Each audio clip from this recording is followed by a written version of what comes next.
Hi, I'm Laura Flanders. Abolitionist Frederick Douglass once famously asked, "What to the American slave is your 4th of July?" This week on the Laura Flanders Show, on the anniversary of the founding of the United States, we visit with Navajo youth and elders who are coming together to fight for the survival of their culture.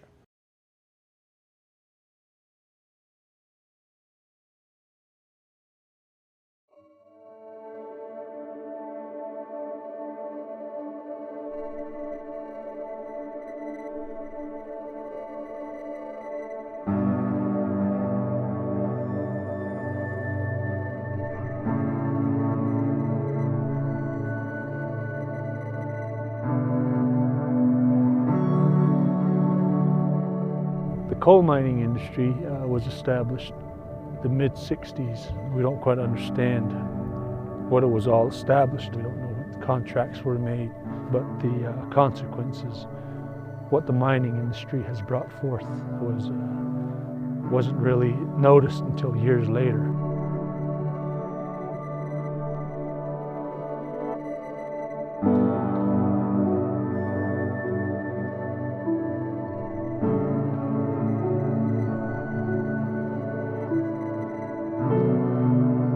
On the Navajo Nation, they've extracted uranium, they extract oil and gas by fracking, they extract coal.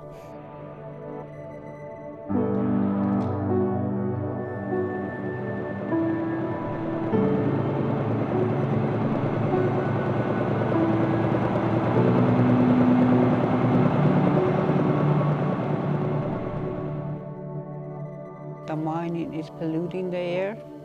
So that's what we breathe, and then like when it rains, it comes down to the soil.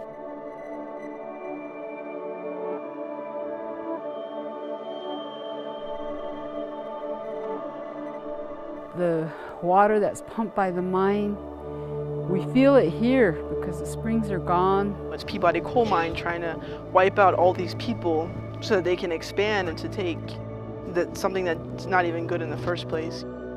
The elders, you know, they were living in a state of fear.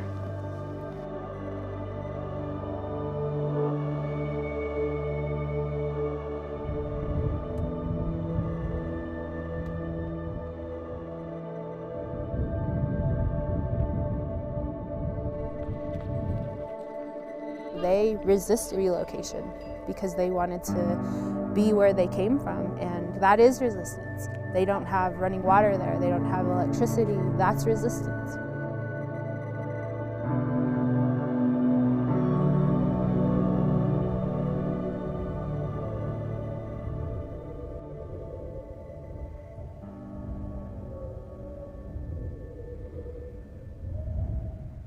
This Black Mesa region is these 4 sacred mountains that define the boundaries and the landscape of what I'm saying Dinétah are the 4 sacred mountains that sit like in each of the 4 sacred cardinal directions, east, south, west, and north. This Black Mesa region, in that sense, is sacred in the way that she is the female mountain that represents the mother, the wife. And so this is why people said this is a sacred landscape, because they see her as alive.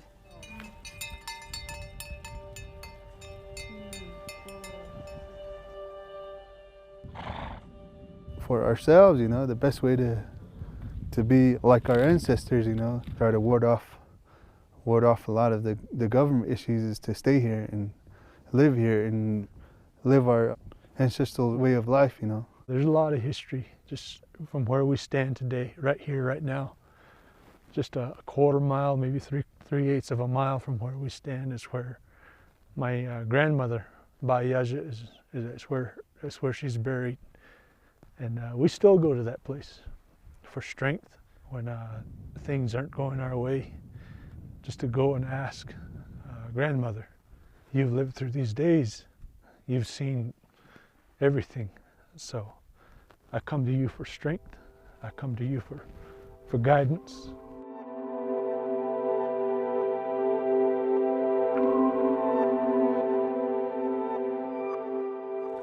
When Reagan was president, he deemed this area a national sacrifice zone.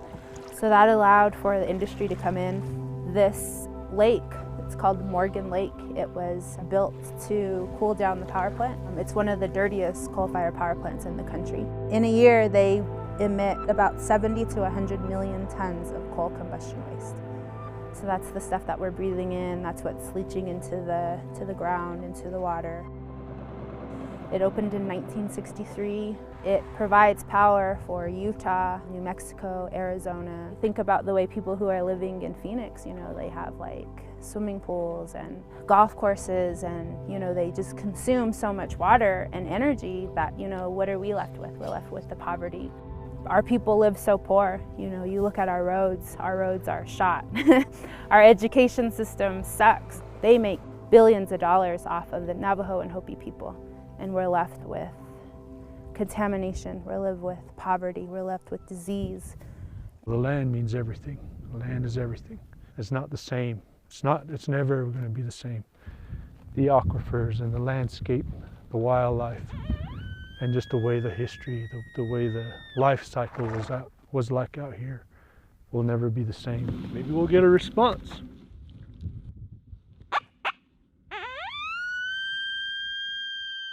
You can come out and coyote hunt any day, especially on a cold day like this. It's good hunting weather today. There's an abundance of mule deer out here. And then of course there's elk, cougars, and bears. I haven't come across a Navajo that's a trophy hunter. We go after the meat, and in Navajo tradition, we don't bring the antlers home. That's a big no-no. It's not a part of our culture to hang an antler on the wall in the house. So I guess it's got everything to do with respect for the animal. The BIA doesn't upkeep a lot of the water tanks, so a lot of community members don't know that the water is contaminated or that it's only for livestock use only. The contamination comes from uranium, and even within our area on the central and eastern side of Navajo, the wells are contaminated by uranium. This is the only water that people are given. This is the only option that they have. And this is sadly also the reason why our cancer rates are so high.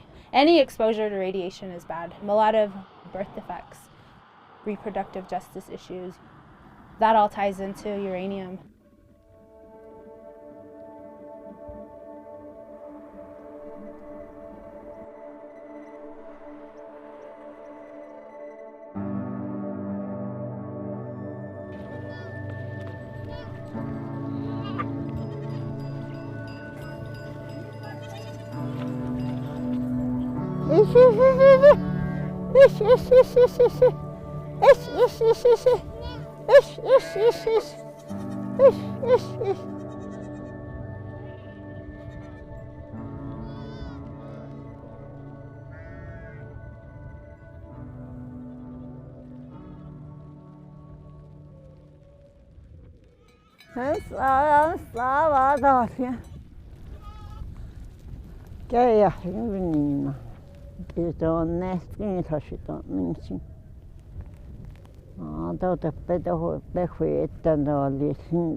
The elders out here, you know, that's the way of life. If you have your livestock, they give you food, you know, you make blankets out of them. The fact that they can say that you're only allowed to have this amount of sheep.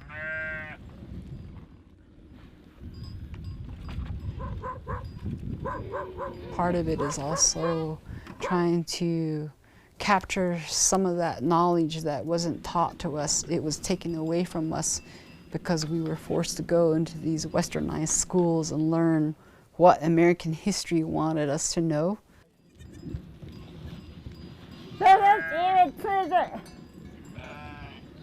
People's houses are right there, less than a mile away from these drag lines. They live there because that's their form of resisting and telling industry, no, you can't mine from under us. We're going to be here just like our grandparents, our great-grandparents, our great-great-grandparents.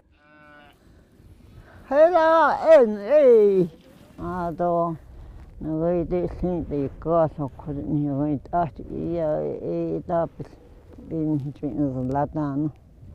Kundi te kan taas chari kan na slihi. Sa dito liela.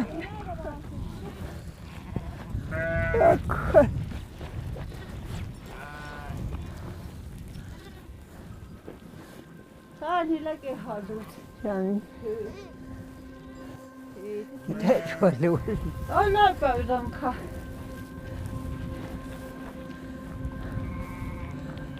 Hard show. No, what the There was one from the last. Okay, let it go.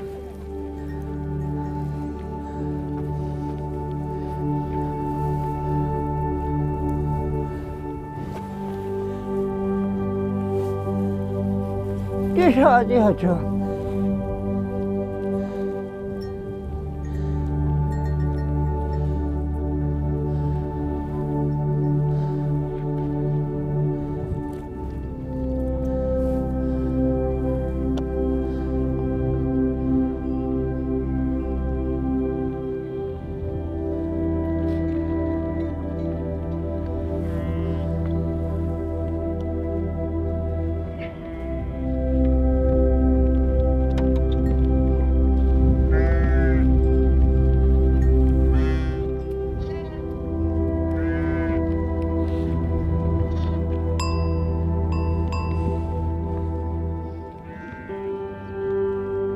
They've brought big trailers out here and have literally forced people into their homes, you know, with like guns.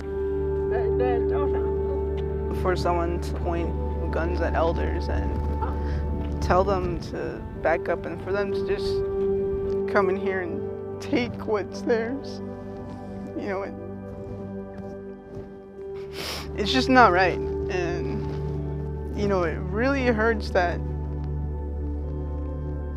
people do that, you know, and it's not talked about, and it's not the first impoundment that happened.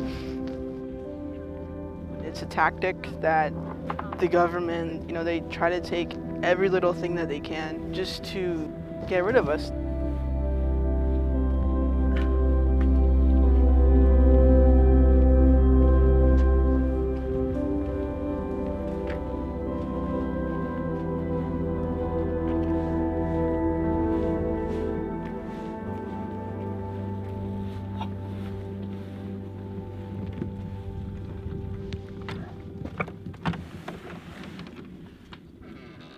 The building of the country happened from stealing the land, like Catherine says, my mother.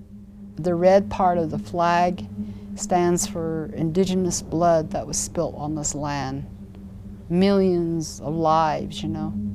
The white part of the flag stands for who spilt that blood, which is in the name of Christianity, you know, the white-skinned people who came to this land. And the stars that are on the flag represent all the land bases, the indigenous lands that were stolen and lost.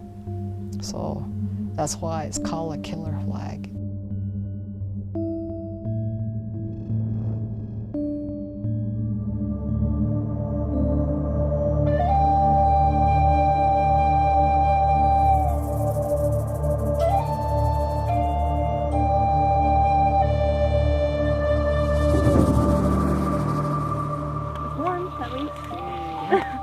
It's warm. Alright. Let's get to work. Oh, that was stuck. It just popped off. I'm just like.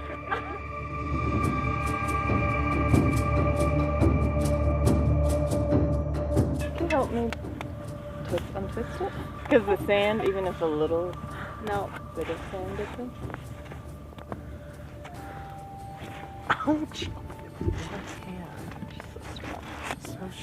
We're just continuing the process of getting the clay ready for our gathering that we're going to be having.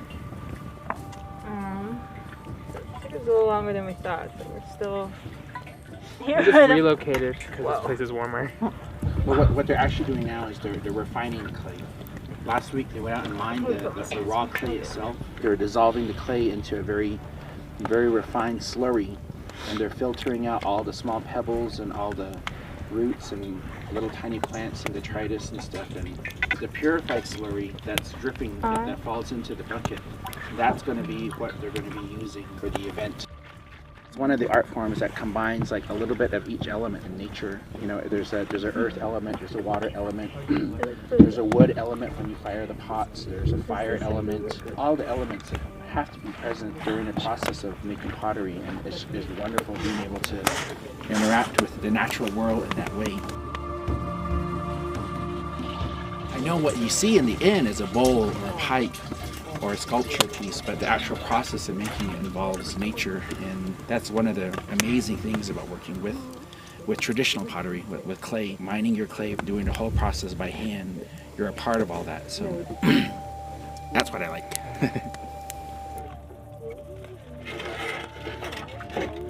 Are you one of those special Navajos that can flip over a fire pit with her bare hands? Yeah.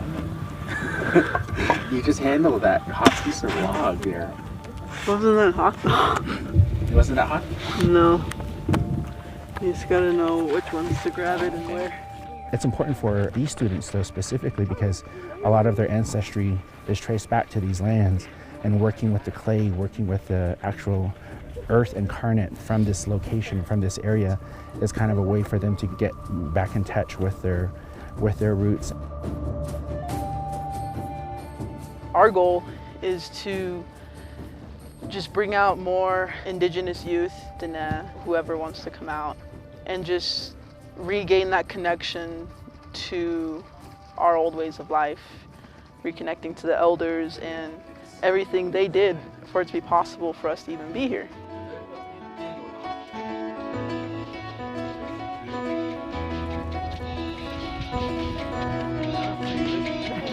Yeah, so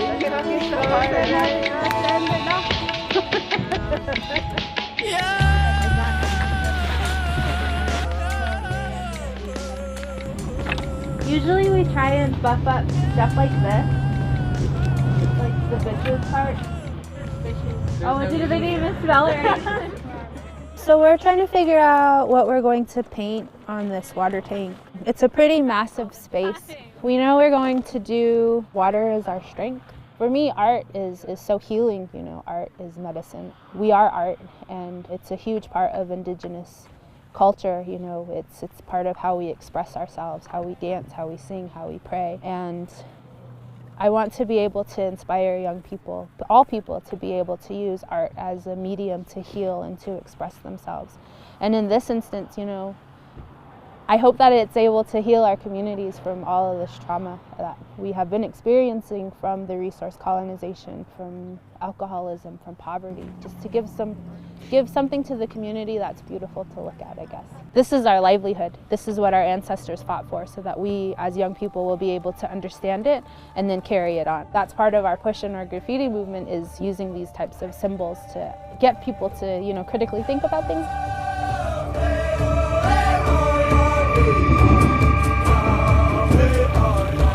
We're doing control burning, invasive species. Their seeds spread like crazy. Desertification happens because of these plants. Water. Should I do it in cursive or?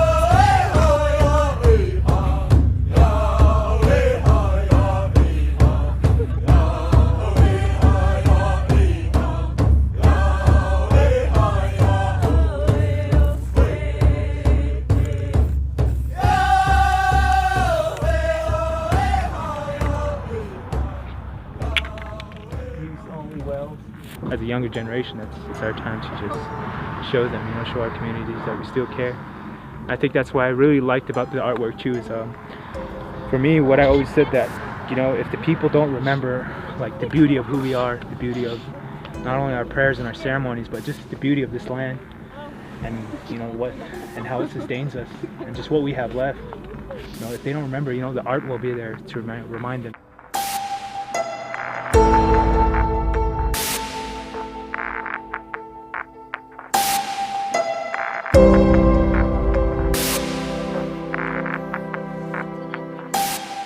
People always ask, like, what is the one thing that you could do? How could we help what you guys are doing? And my answer to that, I think, is to check our privilege, check our energy privilege. You look at the history of what the United States has done to Diné people, to indigenous people. It's genocide. It's continuous genocide, and it's still happening today.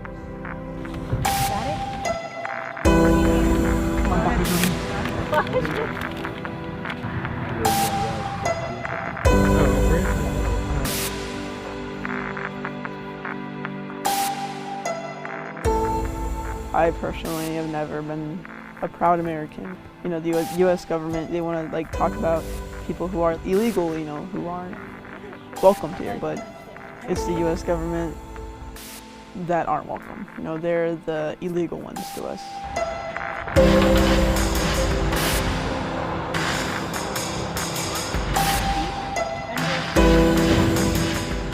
You know, corporations and dirty politicians, they're all about money. You know, they want money, money, money, money. I would like for them to try and drink contaminated water, contaminated uranium water here, or have them try to eat money and see what happens to them. Have them drink oil or drink water that's contaminated with oil, you know. I don't think they're gonna last. Well, I think it looks good. So this says To e Nasco Be'ina. Nasco goes into the future, but it states is that water is our future. In order for us to continue to be alive, to thrive, we need water. We need to hold it precious. Maybe all this coal will be gone and realize that there is really nothing underneath the ground after they force us off.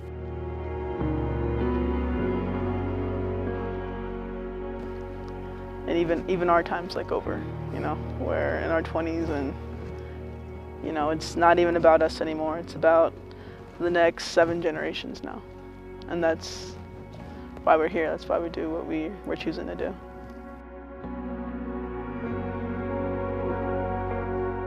You know, it's not just our community that's affected this way. There's so many indigenous communities. There's so many people of color that have to face these realities every day. And, you know, we stand in solidarity with them. You know, we encourage them to keep going, to keep fighting, and we'll continue to do the same thing as well.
You can see more special reports like this one, including our on-the-ground investigations from Baltimore, New Orleans, and Ireland at our website.